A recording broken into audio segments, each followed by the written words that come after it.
Isang mapagpalang araw po muli sa bawat isa. Tayo ay mag-aaral minsan pa ng salita ng ating Panginoon na tayo po ngayon ay nasa ika-4 na kabanata na ng Revelation. Nais ko pong basahin sa inyo simula po sa verse 1. Pananambahan sa langit. Pagkatapos kong masaksihan ang mga bagay na ito, nakita ko sa langit ang isang bukas na pinto. At muli kong narinig ang tinig na parang tunog ng isang trompeta na ang sabi sa akin, umakyat ka rito at ipapakita ko sa iyo kung ano pang mga mangyayari pagkatapos nito. At agad akong napuspos ng kapangyarihan ng Espiritu at nakita ko sa langit ang isang trono at ang isang nakaupo roon. Ang anyo niya'y maningning na parang mahahalagang batong jasper at kumalina. May isang bahagharing nagniningning na parang esmeralda sa palibot ng trono. Nakapaligid naman dito ang 24 pang trono na sa bawat isa'y may nakaupong isang pinuno na nakadamit ng puti at may koronang ginto sa ulo. Mula sa trono ay gumuguhit ang kidlat, kasabay ng mga ugong at mga kulog. Sa harap ng trono ay may 7 nagniningas na sulok. Ito ang 7 espiritu ng Diyos. Sa harap ng trono ay may tila dagat na salamin na sindinaw ng kristal. Sa 4 na panig ng trono ay may 4 na buhay na nilalang na punong-puno ng mga mata sa kanilang harap at likod. Ang unang buhay na nilalang ay katulad ng leon. Katulad naman ng baka ang pangalawa, kamukha ng tao ang pangatlo, at katulad naman ng agilang lumilipad ang pang-4. Ang bawat isa ay may tig-6 na pakpak at punong-puno ng mga mata sa harap at likod. Walang tigil ang kanilang pag-awit araw at gabi. Banal, banal, banal ang Panginoong Diyos na makapangyarihan sa lahat. Ang Diyos ng nakaraan, ng kasalukuyan at siyang darating. Tuming umaawit ng papuri, parangal at pasasalamat ang 4 na buhay na nilalang na nakaupo sa trono na nabubuhay magpakailanman, ang 24 na pinuno naman ay nagpapatira pa sa harap ng trono at sinasamba ang nakaupo doon, ang nabubuhay magpakailanman. Iniaalay nila ang kanilang korona sa harap ng trono at sinasabi, aming Panginoon at Diyos, karapat dapat kang tumanggap ng papuri, parangal at kapangyarihan, sapagat ikaw ang lumalang sa lahat ng bagay, at ayon sa iyong kagustuhan, sila'y nilalang mo at pinapanatili. Salamat po sa pagkakabasa ng buhay na salita ng ating Panginoon. Siya po ang magpapala dito maging sa kanyang mensahe. Sa oras na ito ay binasa po natin, napakinggan ang mensahe ng ating Panginoon patungkol po sa pananambahan sa langit. Ngayon hong panahon ng ECQ, pinagbabawal ang mass gatherings. Hindi po tayo nakakapunta sa panambahan upang sama-sama tayong magpuri at sumamba sa ating Panginoon. Dito po sa ating binasa ay ipinakita kay Apostol Juan ang isang pangitain tungkol po sa pananambahan sa langit.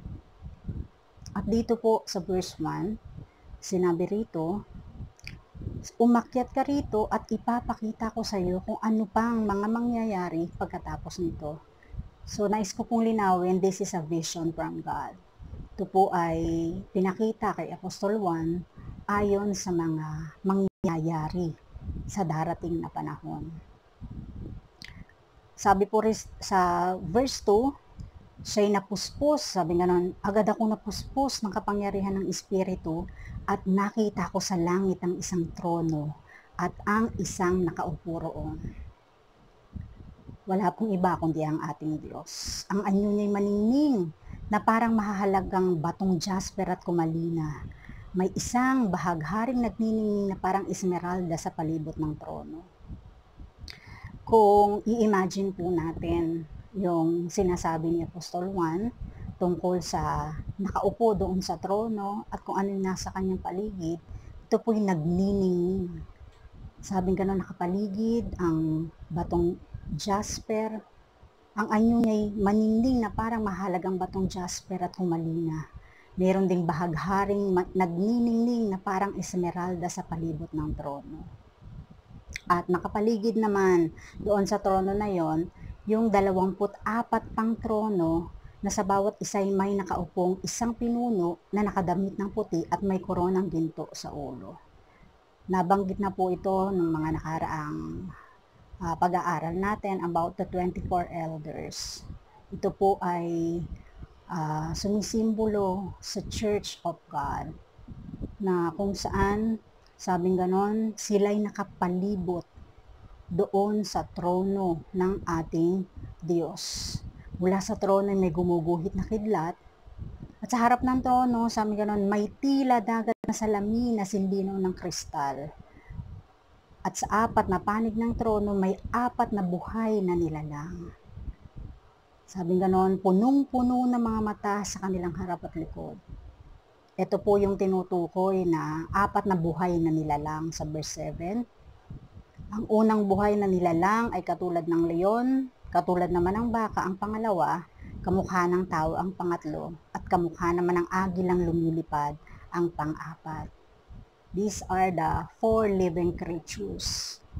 Ito po ay isang pangitain na nakita ni Juan nung siya ay tumingin doon po sa harapan ng trono.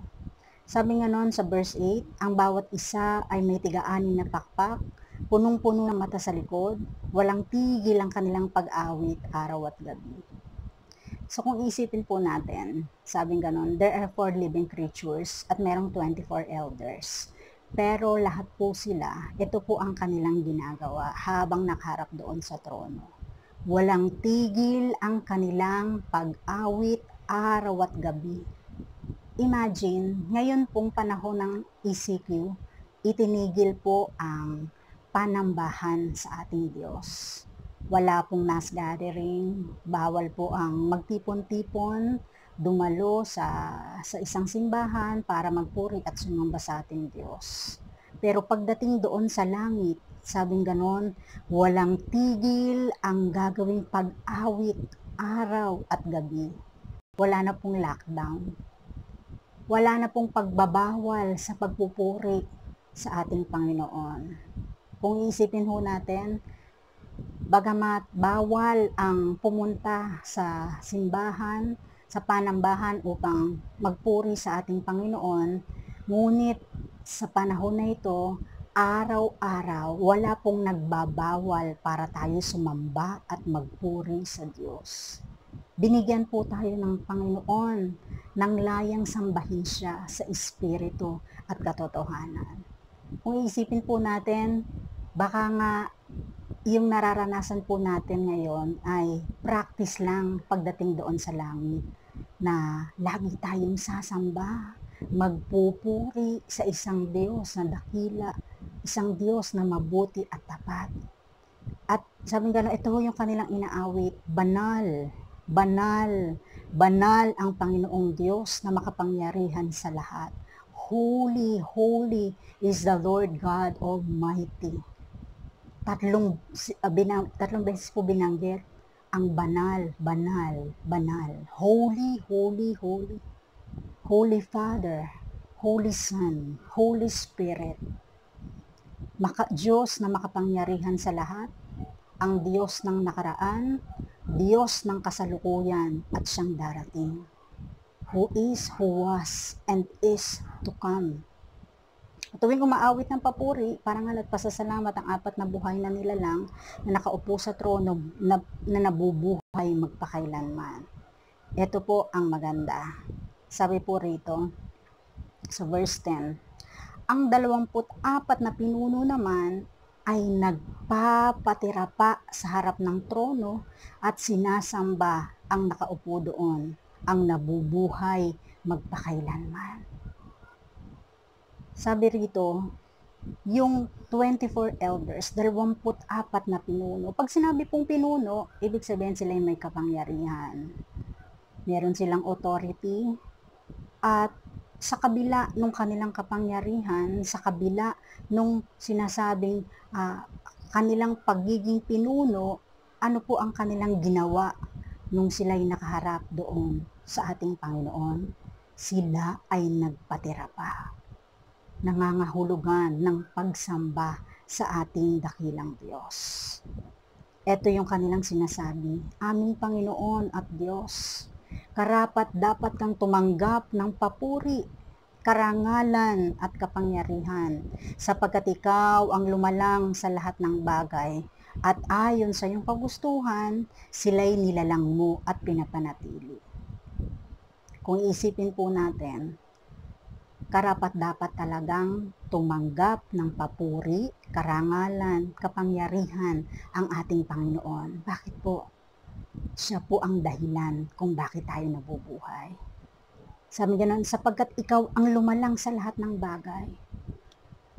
Binanggit din po sa Colossians 1, chapter 16, verse 17, that sabi ganoon, karapat-dapat ang Diyos sa papuri at pagsamba. Bakit po? For you created all things, and by your will, sabi ganoon, all things were created. Tayo po ay nalikha dahil sa Diyos. Kaya po tayo nabubuhay dahil sa ating Panginoon. Siya po ang pinagmulan ng ating buhay, ng ating hininga. Kaya kung wala man tayo ngayon na trabaho, wala tayong napupuntahan dahil sa nararanasan po nating ECP o lockdown, pero ang hindi nawawala ay ang ating Panginoon sa ating pong buhay. Sabi rito, lahat ng bagay at ayon sa iyong kagustuhan sila'y nilalang mo at pinapanatili. Kaya tayo nananatiling buhay, malakas dahil sa ating Panginoon. At panghuli, balikan ko lang po yung nasa chapter 10, sa verse 10. Sabi rito,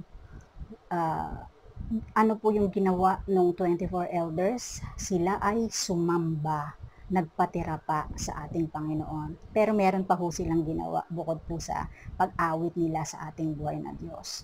Iniaalay nila ang kanilang korona sa harap ng trono. Iniaalay nila ang kanilang korona. So, kung i-imagine nyo po, sa oras na yon, wala po silang ibang meron maliban sa kanilang korona. At ang korona ay masasabi pong, this is a symbol of authority. Ito po yaman ng sinumang pinuputungan ng korona. At sa oras na yon, korona lang po ang meron sila. Iyon ang kanilang yaman. Ngayon kapatid, sa panahon na ito, kung wala ka mang trabaho, wala kang pinagmumulan ng pagkakakitaan, ano ang meron ka? Ano ang masasabi mo na pwede mong ialay sa ating Panginoon? Alam niyo po, sa oras na ito, lahat po ng tao ay binigyan ng yaman ng Diyos. Ano po ang kayamanan na ito? Ang kayamanan ng oras at panahon. Bakit hindi po natin ialay sa Diyos ang yaman na ito? Binigyan niya tayo ng napakahabang oras upang gamitin sa pagsamba sa Kanya. Kung hindi tayo nakakalabas ng bahay, hindi po dahilan para tayo malungkot, mawala ng pag-asa. Ito ang panahon para maibigay natin ang nararapat na pagsamba sa isang Diyos na dakila, mabuti at lumikha sa ating lahat. Sa oras po na ito ay darako tayo minsan pa sa isang panalangin. Salamat o Diyos sa iyong salita, sa iyong mensahe, pagpapaalala sa amin, Panginoon, ng totohanang pagsamba. Maaaring meron po ngayon sa oras na ito, sa mga nakikinig na nawawala na po ng pag-asa, nalulungkot dahil walang trabaho. Ikaw, Panginoon, ang humipo sa kanila. Ipaunawa mo sa kanila, Panginoon, na sila ay mapalad sapagkat sila ay buhay, walang sakit, dahil ikaw ang nag-iingat sa kanila. Pinapanatili mo ang mabuting kalusugan at pag-iingat mo sa bawat isa. Sa oras na ito, pagpalain mo ang lahat ng mga nangangailangan. Tugunin mo anuman ang kailangan nila, Maaaring ito'y spiritual, physical, Lord, even material na bagay, pinansyal, Panginoon. Alam namin makapangyarihan ka. Sa iyo po namin, Lord God, ipinagkakatiwala ang lahat at umaasa kami, Panginoon. Ikaw ay kikilos. Mananatili kang tapat sa iyong mga anak. Continue to be with us. Cover us tightly with your blood.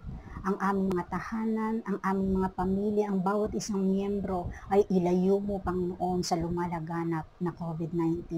Patuloy mong iparanas ang iyong katapatan maging sa aming minamahal na bansa.